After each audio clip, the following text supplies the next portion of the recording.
أعوذ بالله من الشيطان الرجيم. إنا نحن نزلنا عليك القرآن تنزيلا فاصبر لحكم ربك ولا تطع منهم آثما أو كفورا واذكر اسم ربك بكرة وأصيلا ومن الليل فاسجد له وسبحه ليلا طويلا إن هؤلاء يحبون العاجلة ويذرون وراءهم يوما ثقيلا نحن خلقناهم وشددنا أسرهم وإذا شئنا بدلنا أمثالهم تبديلا إن هذه تذكرة فمن شاء اتخذ إلى ربه سبيلا وما تشاءون إلا أن يشاء الله إن الله كان عليما حكيما يدخل من يشاء في رحمته والظالمين أعد لهم عذابا أليما.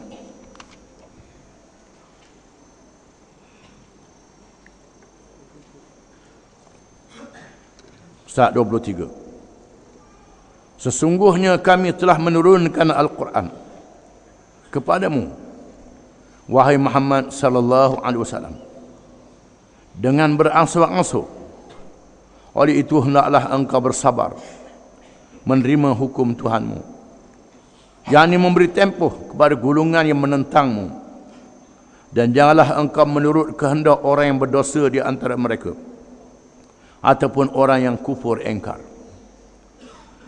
Dan sebutlah dengan lidah atau dengan hati akan nama Tuhanmu di dalam dan di luar sembahyang pada waktu pagi dan petang. Dan dengan apa keadaan pun, maka pada sebahagian dari waktu malam sujudlah per Tuhan dengan mengerjakan sembahyang, yakni tahajud. Dan seboleh-bolehnya bertasbihlah memujinya dengan mengerjakan sembahyang tahajud pada sebahagian yang panjang dari waktu malam. Sesungguhnya orang-orang yang menentangmu itu sentiasa mencintai kesenangan dan kemudahan dunia yang cepat habisnya, serta mereka membelakangkan tidak menghiraukan bekalan untuk hari akhirat yang amat berat penderitaannya kepada orang-orang yang tidak bertakwa. Kamilah yang menciptakan mereka serta menguatkan tulang sendi dan urat saraf mereka. Kami berkuasa membinasakan mereka. Dan apabila kami kehendakkan, kami jadikan orang-orang yang serupa dengan mereka, menggantikan mereka dengan penggantian yang sebaik-baiknya. Sesungguhnya segala keterangan yang disebutkan ini menjadi peringatan. Maka sesiapa yang mahu kebaikan dirinya, bolehlah ia mengambil jalan yang menyampaikan kepada keredaan Allah dengan iman dan taat. Dan tiadalah kamu berkemahuan melakukan sesuatu perkara melainkan dengan cara yang dikehendaki Allah.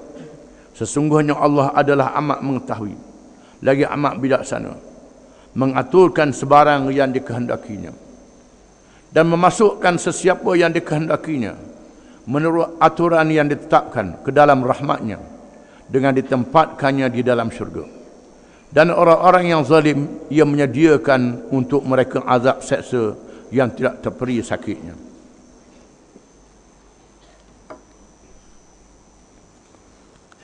Sebelum kita menafsirkan ayat yang dibaca ini, kita buat pembetulan ayat yang dibaca minggu lepas, iaitulah ayat yang ke-21. A'aliyahum, bukannya alaihim. A'aliyahum, barisnya a'aliyahum ataupun a'aliyatahum. Itu bukannya alaihim, tulisannya macam alaihim. Di sini ada juga faedah orang tak erti bahasa Arab ni. Tak erti bahasa Arab, dia tengok baris. Hak erti bahasa Arab, dia tak tengok baris, tengok tulisan saja. Kadang-kadang terlajak. Bacaannya aliyahum ataupun aliyatahum, dua qiraat, bukannya alaihim. Tulisannya macam alaihim. Boleh jadi mudah terlajak bila kita baca Quran. Aliyahum thiyabu sundusin ataupun aliyatahum thiyabu sundusin. Bacaannya begitu. Firman Allah Ta'ala, Inna nahnu nazzalna alaika al-Qur'ana tanzila. Sesungguhnya kami telah turunkan kepadamu wahai Muhammad sallallahu alaihi wasallam akan Quran dengan secara berperingkat-peringkat. Tak diturunkan sekaligus. Diturunkan 4 ayat, 5 ayat, 10 ayat. Tak diturunkan 30 juzuk sekaligus. Kerana hikmah yang dikehendaki oleh Allah, sehingga disempurnakan dalam masa 23 tahun. Baru sempurna 30 juzuk Al-Quran. Tujuannya ialah untuk memberi peringatan secara berkesan dengan berlakunya peristiwa-peristiwa dan sebab-sebab. Allah Ta'ala turunkan ayat-ayat supaya menjadi pengajaran yang berkesan.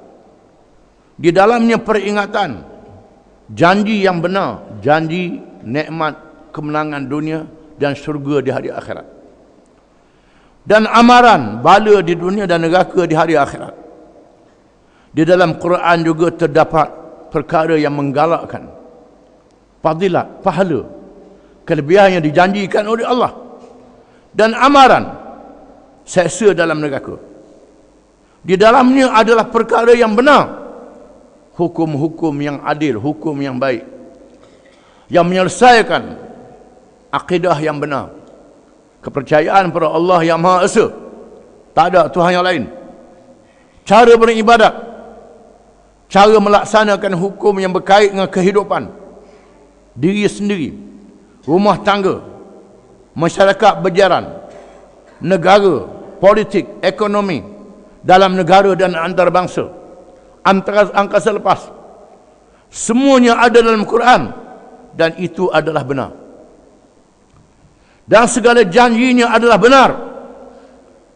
Fasbir li hukmi rabbik, maka bersabarlah wahai Muhammad sallallahu alaihi wasallam, menunggu hukuman Tuhanmu wahai Muhammad. Jangan berasa supaya diturun azab cepat mereka yang lawan ni. Malah kalau boleh kita ikut gerakan panah kita, hak lawan tambah ikut ni biar penuh litar lalu. Bakali kalau Tuhan jadikan doa kita makbul macam doa Nabi, bakali hari-hari orang mati. Lawan kita doa suruh mati, lawan doa suruh punuh selalu. Ni Tuhan suruh Nabi bersabar, beri tempoh kepada mereka supaya mereka berfikir sepanjang-panjangnya. Biar siapa mati, Tuhan yang menentukan bila dia mati. Kalau dia mati pun layak jadi ahli syurga, dapat hidayah. Kalau tak layak, masuk neraka, padanglah dengan jahat dia sepanjang umur dia. Tuhan beri peluang begitu. Jangan gopoh wahai Muhammad. Wala tuta' minhum athima, dan jangan engkau ikut mereka yang berdosa, mereka yang jahat, yang berdosa, yang tenggelam di dalam syahwat, di dalam hawa nafsu mereka. Au kufura, mereka yang engkar dengan sekeras-kerasnya. Mereka yang tak ikut Nabi ini, di antara mereka ialah mereka yang tenggelam di dalam hawa nafsu. Mereka merasakan kalau ikut Nabi ini tak boleh berzina, tak boleh minum arak, tak boleh buat benda yang haram. Nabi betul Nabi amanah, benar. Tapi kalau ikut dia, banyak benda kita tak boleh buat. Hak ni tak boleh, hak ni tak boleh. Padahal benda tak boleh tu benda yang merosakkan diri. Allah Ta'ala nak jaga dia, tapi jenis manusia ni tak boleh jaga diri dia sendiri. Nak buat benda yang merosak, macam kelekatu yang menerkam ke arah pelita yang bernyala. Tengok kawan-kawan dia berlapangan dah mampu, hangus, jember juga ke pelita tu. Inilah perangai manusia. Para ulama mengatakan sebab nuzul ayat ini kepada Utbah bin Rabi'ah dan Al-Walid bin Al-Mughirah apabila kedua-duanya datang menemui Nabi SAW, di mana Al-Walid di mana mereka berkata, wahai Muhammad, jika sekiranya apa yang membawa duduk dakwah orang ni kerana nak kahwin, nak ke orang puang, kami sanggup cari orang puang yang comel sekali, beri kamu kahwin kamu. Kalau mu nak harta, kami sanggup kumpulkan harta. Beri padamu. Nak jadi raja, lantik mu jadi raja. Mu nak apa wahai Muhammad? Nak jadi ketua, mu jadi ketua. Tapi jangan bawa Islam ni. Jangan bawa Islam. Mu nak mayang-mayang lah. Jangan suruh orang lain pula tinggal arak, judi, berada. Biar keadaan biasa wahai Muhammad. Kata Utbah bin Rabi'ah kata, wahai Muhammad, aku sanggup mu nikah dengan anak aku sendiri. Anak aku lawa. Aku nak pergi kamu wahai Muhammad. Aku bawa kamu jadi bini mu, tak payah belanja. Kata Al-Walid ni orang kaya. Aku sanggup beri harta aku padamu wahai Muhammad. Bila Nabi mendengar perkara ini, Nabi sangat duka cita. Padahal Nabi ini ikhlas nak selamatkan mereka di dunia dan di akhirat. Tetapi dia ingat Nabi ini hawa nafsu kuat sangat. Nak nikah je. Dia ingat Nabi ini nak ke harta. Dia ingat begitu tujuannya. Bahkan begitulah ucapan mereka yang menentang Islam sehingga hari ini. Dia ingat orang yang berjuang Islam ni nak ke harta, nak pakat macam dia, sekadar tu je. Bukan melaksanakan syariat Allah yang adil. Nak melaksanakan syariat Allah yang adil, mesti kena ada kuasa. Kuasa pemerintahan.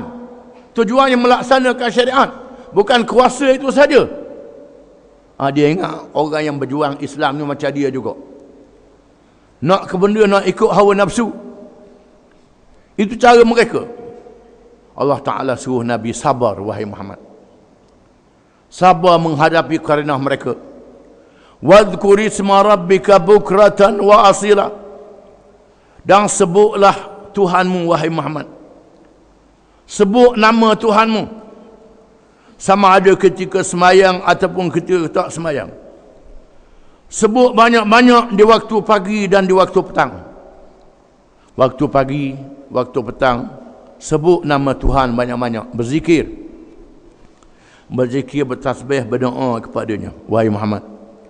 Wa minal laili fasjud lahu. Dan sebahagian waktu malam engkau sujud. Engkau sembahyang wahai Muhammad, yakni sembahyang tahajud. Wasabbihu lailan tawila, dan bertasbih mempersucikan Allah malam, di waktu malam yang panjang, ketika orang ramai dalam keadaan tidur wahai Muhammad.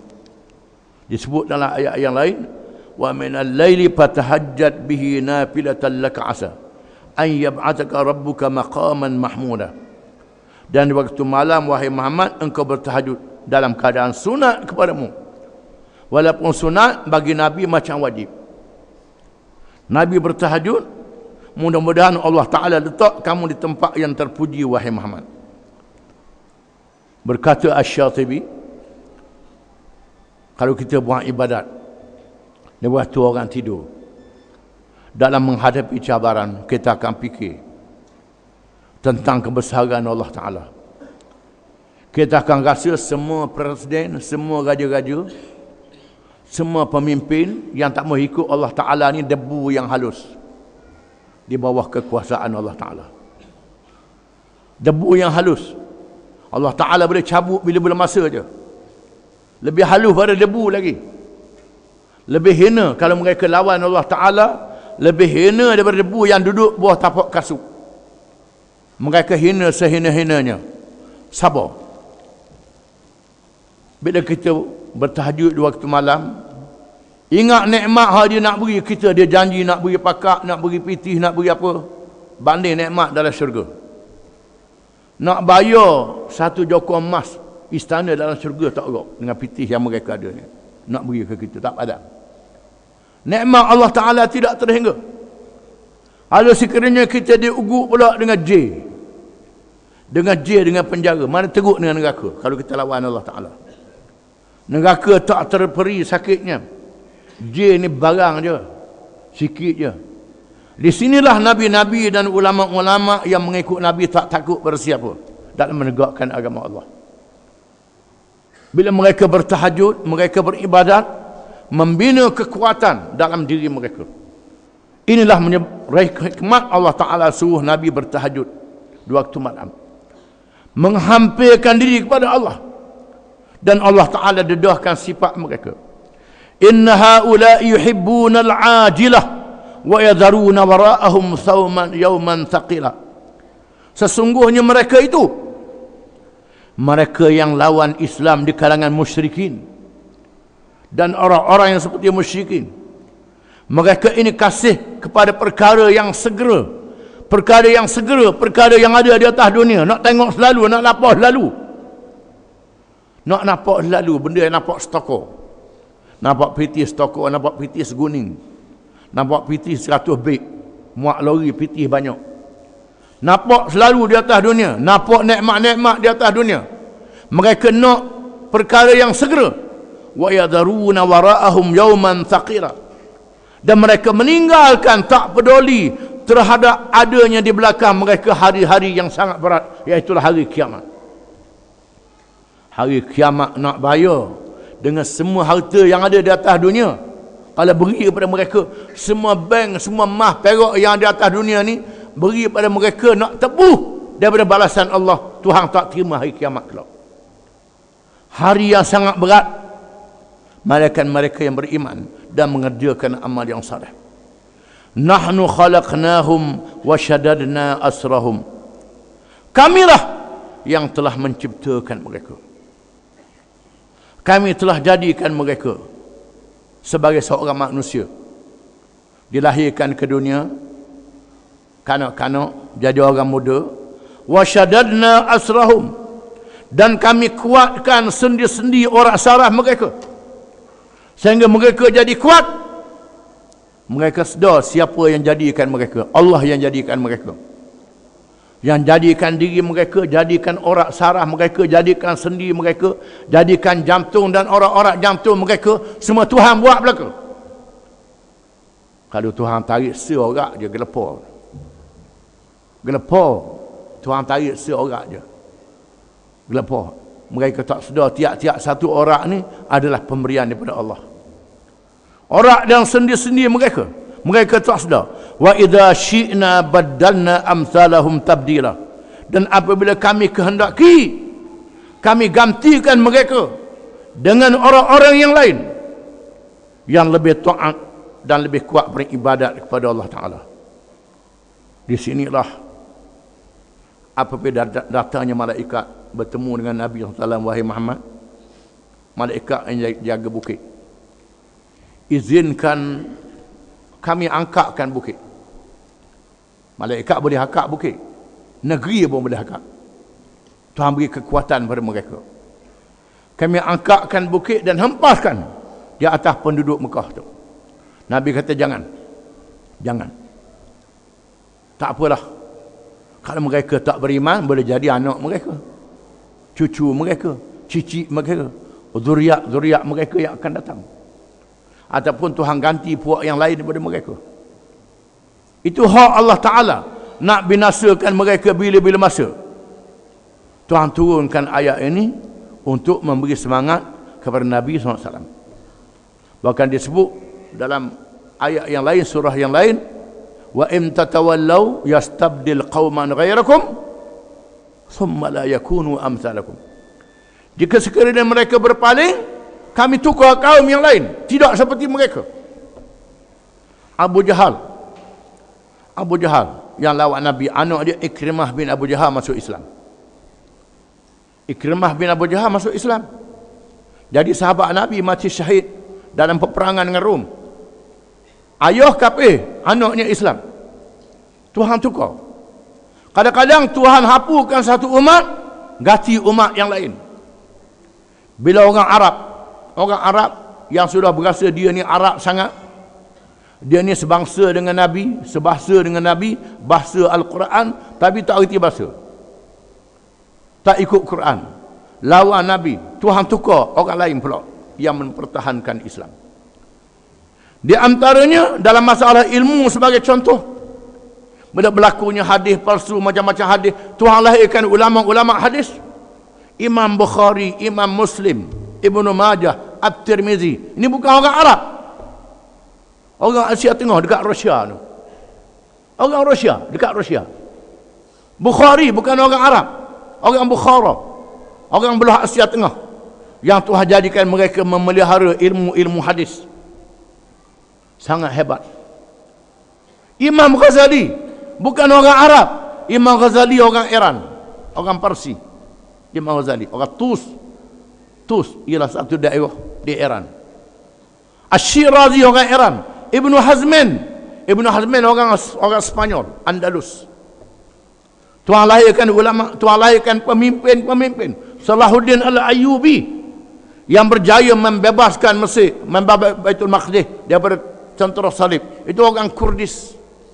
Bukan orang Arab, orang Kurdis. Mengalahkan Richard the Lionheart, mengalahkan penglima raja-raja daripada Eropah.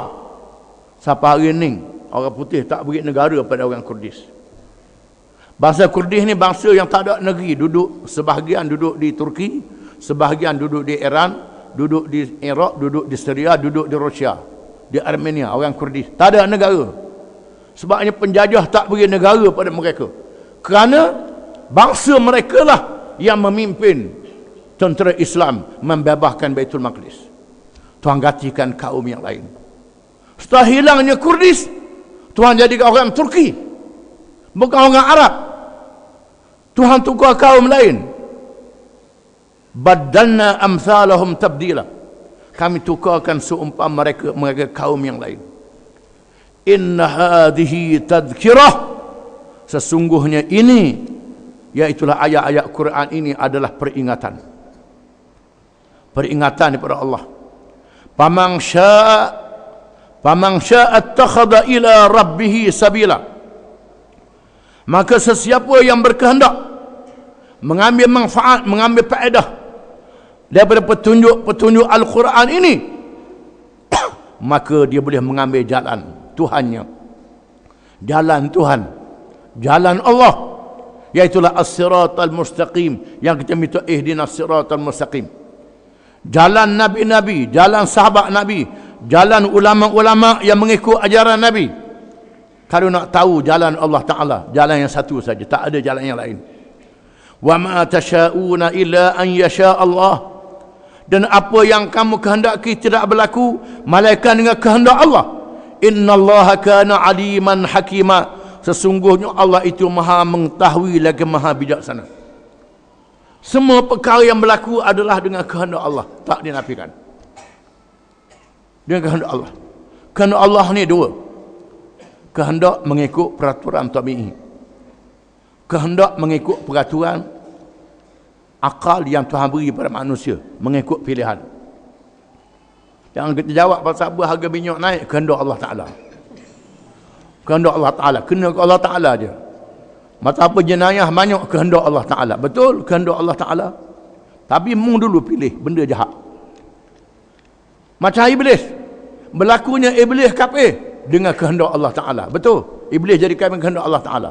Kenapa? Kerana iblis sombong. Aba, sombong. Aba, enggan. Wastakbara, sombong. Berasa dia lebih. Maka hamu nak, sila. Pilihlah. Tuhan dah beri tahu dah ini syurga neraka. Iblis tengok dah syurga, tengok dah neraka, tapi nyombong, maka tak layak dapat hidayah. Begitulah mereka yang merasakan diri dia bijak, diri dia cerdik, tak berdoa pada Allah Ta'ala, semayang tidak khasyuk, ihdinas siratal mustaqim baca, tapi tidak khasyuk, tak sungguh-sungguh minta Allah Ta'ala beri petunjuk, maka dia tak layak dapat petunjuk. Maka kita kena bersungguh untuk minta petunjuk dengan Allah Ta'ala dengan hati yang ikhlas. Alladzina jahadu fina lanahdiyannahum subulana wa innallaha la'al muhsinin. Dan orang-orang yang bersungguh pada jalan kami, kami tunjukkan kepadanya jalan-jalan kami. Dan Allah sentiasa bersama dengan orang yang baik. Kalau kita bersungguh nak cari kebenaran, Tuhan tunjuk jalan kebenaran. Macam tadi bunuh orang 100 orang. Bunuh orang 100 orang. Dia sungguh-sungguh nak cari kebenaran. Tuhan selamatkan dia dengan taubat. Mal'am bin Ma'urah, alim, ilmunya hebat, doanya dimakbulkan oleh Allah Ta'ala. Berasa dia padan dengan cerdik dia. Padan dengan bijak dia. Lupa pada Allah Ta'ala. Orang beri benda, ambil benda, tolak peraturan Allah Ta'ala, maka mati kafir. Walaupun dia seorang yang alim. Na'udzubillah min dzalik. Di sinilah kita kena bersungguh bergantung dengan Allah Ta'ala. Yudkhilu man yasha'u fi rahmatih. Allah Ta'ala memasukkan sesiapa yang ia kehendaki ke dalam rahmatnya. Rahmat berada di dalam Islam, beramal dengan Islam, dan di hari kiamat rahmat masuk syurga. Masuk syurga bersama dengan orang-orang yang beriman yang diterima oleh Allah. Waz-zalimina a'adda lahum 'adzaban alima. Dan orang-orang yang zalim itu disediakan untuk mereka azab yang sangat pedih. Orang yang zalim yang meletakkan sesuatu tidak kena pada tempatnya. Kita ni orang Melayu zalim ni kata orang baru zalim. Lepas orang baru zalim. Rapat harta orang baru zalim. Yang lawan Islam tak zalim. Dia lawan Islam tapi suka tolong orang. Batu orang. Baiklah tu. Tapi lawan Islam tidak. Tetap zalim. Meletakkan sesuatu tidak kena dengan hukum Allah, dengan petunjuk Allah adalah zalim. Walaupun tengok duduk beri tu beri ni, tapi lawan Allah Ta'ala. Allah Ta'ala sediakan untuk orang yang zalim itu azab yang sangat pedih. Ayat-ayat ini menutup suratul insan. Ditutup dengan janji daripada Allah, rahmat kepada mereka yang beriman, mengerjakan amal yang saleh, yang memilih petunjuk Allah Ta'ala. Dan mereka yang zalim, yang lawan Allah Ta'ala, diberi amaran yang keras. Wallahu a'lam.